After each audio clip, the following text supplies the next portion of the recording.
This year, a landmark achievement in cinema has occurred. For the first time ever, I've made a film rants video that I didn't clean my room for.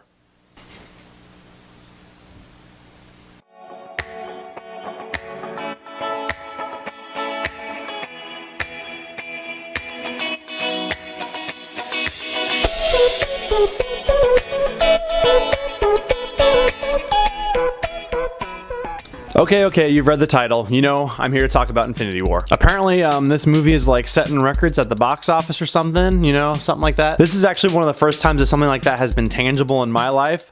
I'm a big comics nerd, a big Avengers fan, and I saw this movie 4 or 5 days after the opening night, and at that time, almost everyone I knew had already seen it, and that never happens. Normally, it's like, okay, you wait a week, maybe 2 weeks, and then everyone you know has already seen it, but no, like literally 3 days after the opening night, everyone I knew had already seen it. This movie is just bringing in the cash. Anyway, this is just gonna kind of be an informal review of sorts, just kind of my thoughts on the movie. I haven't put out a film rants video in a long time. I've had golf season and the end of semester for school, but I really wanted to put this video out because it's a landmark in movie history. It's a landmark in my life, honestly.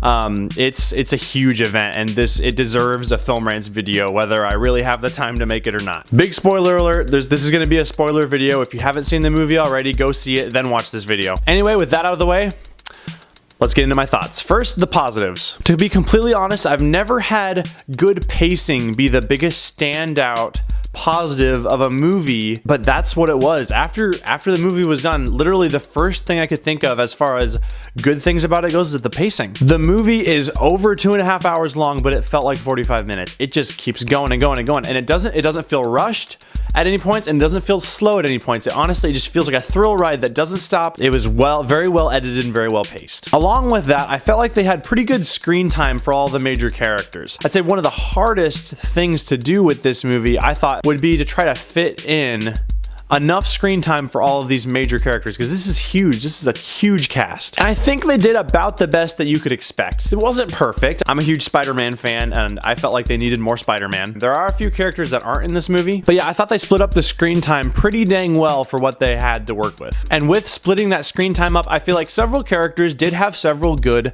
character moments. I felt like Star-Lord in particular had some good character moments. Gamora had some great character moments, obviously with her death included in that. Some people didn't like Tony Stark in this movie. I thought he had a pretty good performance and good moments, especially his dynamic with Doctor Strange. Many people have made the comment that Tony and Doctor Strange are essentially the same character, and often in real life, when two people that are very much similar meet each other, they clash, and that's exactly what happened in this movie. Tony and Doctor Strange did not get along well at all, and that's to be expected. I thought that was done very well. Overall, I do just think that the character moments were done pretty nicely. Obviously, not every character got a great character moment, but I think with the major characters that they wanted to be the focus of this movie, they did pretty well. And with all that put together, I think everything just kind of flows pretty nicely. The movie doesn't feel choppy at all. X-Men does this to me sometimes, where the characters are in different locations, and they cut in between those locations, and it feels really choppy. It doesn't feel cohesive. It doesn't flow. With this movie, I feel like it really did flow. The three major story threads that they had going this whole movie really felt interconnected and really felt like it was natural for them to cut them the way that they did and go back and forth between them. It didn't feel choppy. Overall, I think the plot is pretty solid. There's a few kind of plot holes, kind of the why didn't they take the Eagles from Lord of the Rings type thing. It seems pretty convenient that whenever there's a character with a superpower that would really help in a situation, they of course aren't there. But those are kind of things that if you read the comics and kind of base this as a comic book movie, they need those things in order to continue the plot. And for me, that's very forgivable. You might be wondering, Jacob, what did you think about Thanos? And I would say, well, I liked him a lot. Thanos was actually done much better than I expected. I expected him to be an extremely generic, I want to kill the world bad guy in this movie, which kind of, in the comic books, that's kind of what he is. But I think they did a really good job of giving him some emotional depth and some motivation in this movie. I was wondering if they were going to do that, and they did, and it was nice. Josh Brolin's portrayal is done very nicely. Thanos is a very threatening villain. It's very well done. Not the best villain in the MCU, but definitely a solid one for this movie especially. Honestly, this is kind of Thanos' movie as far as character arcs go. I'll get into the lack of character arcs later when I get into negatives, but I do think Thanos may have had the most developed characterization in this movie and had the best storyline. Another thing this movie does is it knows if you're a Marvel fan, they know that you're attached to certain characters and they know that you have an emotional connection with them, and they exploit the heck out of it. I think that's just smart writing. I mean, it sounds terrible. They know how to emotionally manipulate their audience, and when you do that, that makes the story more engaging. I think they did a good job of kind of knowing what the audience wanted and knowing what the audience likes and then exploiting that. If you've seen the movie, you might also be wondering, Jacob, what did you think of the ending? And I would say, it killed me. When I first got done with watching the movie, my impression was that it was gutsy, a very bold move on the side of Marvel. However, the more I thought about it, I realized it really wasn't that gutsy of a move. And I think Houston Productions 1 said this, and that really struck me. If you want to check out his channel, he's another kind of movie review type channel. He's great. I look up to him a lot. He's about my same age. I'll have the link somewhere. He said that it's not really a gutsy move because they've already announced the upcoming movies with several of the characters that died at the end. It's more of a smart move. That way, in Avengers 4, you have basically the main cast of the original Avengers as your lead cast for most of the movie until the other ones come back. It makes it so that you can have a more focused story on those characters for most of Avengers 4, and I think that's very smart, and I think that takes a lot of the pressure off the writers and directors as far as, okay, now we don't have to balance this epic scale, and we can make it a lot more focused on characters. And I think that makes a ton of sense. And I loved the final shot. I also hated the final shot. The film nerd in me loved the final shot because it was a completion of Thanos's. The villain had a freaking awesome character arc in this movie. It's great. It was the completion of Thanos's character arc. He was satisfied. He finished it, but he was also unset.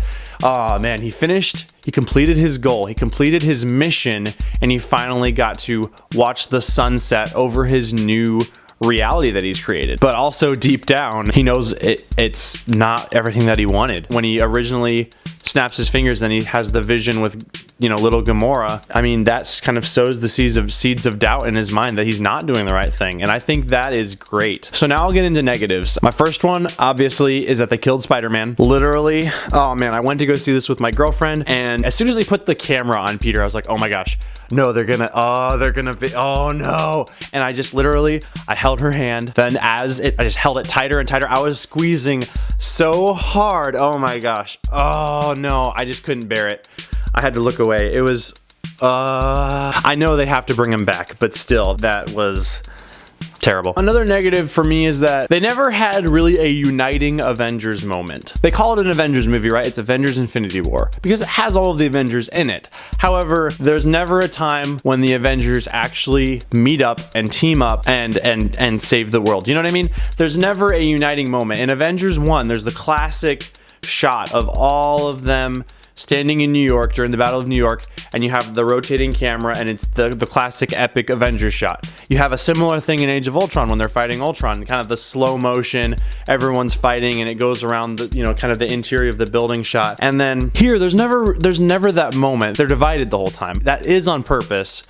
That doesn't change the fact that I don't love that choice. What they're probably doing is saving it for Avengers 4. They're probably gonna have kind of that uniting moment at the end to defeat Thanos. But yeah, that just kind of disappointed me. And then my only other major negative is the fact that it's a character-driven movie, but it's also not. If you were an outsider coming into this movie and solely judging this movie without having seen or having any emotional bias to the previous Marvel Cinematic Universe movies, you probably would not like this movie because they rely on your knowledge of the ins and outs of all of these other Marvel characters. I feel like someone coming into this movie solely judging this movie and not anything else would probably just see a bunch of flat side characters working together. There's no defining main character, there's no defining main story arc, there's no defining main character arc besides Thanos's, who's the villain. It's not great from a filmmaking perspective.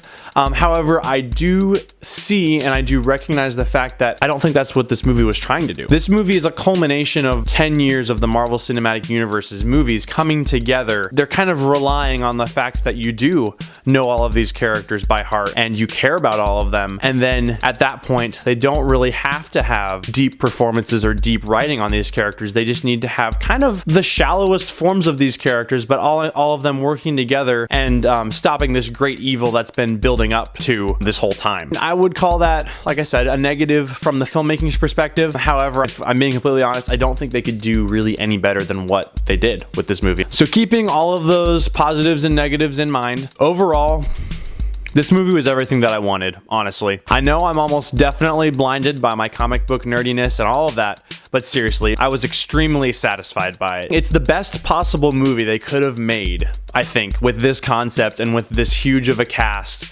and with this comic book storyline. It's the culmination of 10 years of characterization and movie making, and it's all been leading to this exact movie. That is a massive task that puts huge expectations on Anthony and Joe Russo's shoulders. But this movie does deliver in the best way possible, and it gives a gutsy ending that leaves you exactly the way that the filmmakers want you to be. Hungry for the next one. Thanks for watching, guys. If you enjoyed this review, please like, comment, and subscribe. And until next time, have a great week. See ya.